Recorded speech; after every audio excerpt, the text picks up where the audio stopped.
It's unfortunate that anytime we have a tragedy like the Paris shootings or the San Bernardino shootings, the parties wrestle for political control in terms of what will this mean for the national debates we have. And the Democratic Party is trying to say that this is a lesson in the need for gun control, and the Republicans are saying this is a lesson in national security. I think the gun control argument is specious because much of the shooting was done with handguns that were legally purchased in California that has the toughest gun laws in the country. But apart from that, the broad effect of these two incidents combined is that national security has now taken over the election of 2016. It has led to a shape and a formulation that will at least linger through the primary season. Whether it'll be dominant in the fall of 16, we just don't know yet. But clearly in Iowa, New Hampshire, and the Super Tuesday primaries, national security now is going to loom very large as an issue.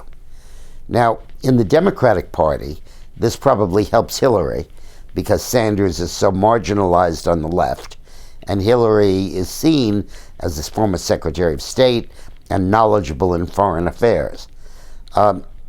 It also means that Hillary has got to start moving to the left on national security to burnish her credentials in this area, which may open the door for Bernie Sanders to do a left hook around her and mobilize an anti-war constituency.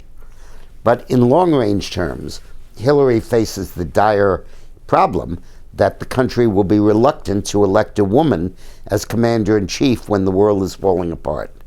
And from the very beginning of her political career, she has understood that. And that's why she joined the Senate Armed Services Committee, supported the Patriot Act, supported the Iraq War, and moved hawkish on those issues because she wants to be Margaret Thatcher, not Mother Teresa, and be someone who's seen as strong on defense issues. But this is a broad problem that will really influence the election. Now, in the Republican primary, it creates a special need for a strong candidate. And despite the Bush family reputation in fighting terror and all of that, Jeb is just seen personally as too weak for that, and I don't think that he's going to emerge. I think this will just be another problem for him. And I think the candidate, and obviously it also has the effect of really destroying Ben Carson, because nobody thinks that he would be a good commander-in-chief. Foreign affairs is not his specialty. He knows very little about military operations. He's not articulate in doing that, in talking about it, and I think he's going to continue to fade. That will help Cruz because it will release a lot of evangelical voters that otherwise would have been for Carson.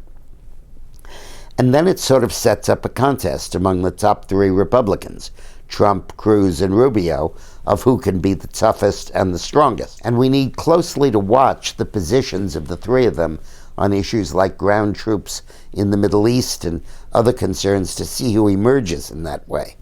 Obviously, Trump, by temperament, seems poised to win that, and Cruz, by his demeanor and strength and toughness, seems poised to win it. I wonder if people might not think Trump a little bit too aggressive and a little bit too likely to get us into a major war. But it's hard to tell. And let's remember that ISIS isn't finished yet, and that as more attacks accumulate, the bias toward national security in this election will dramatically increase. But the broader thing, the broader implication, when you sit back and look at it, is that the events in Paris and the events in San Bernardino, no matter how tragic and how horrific, really increase the chances of a Republican victory. Thanks for watching.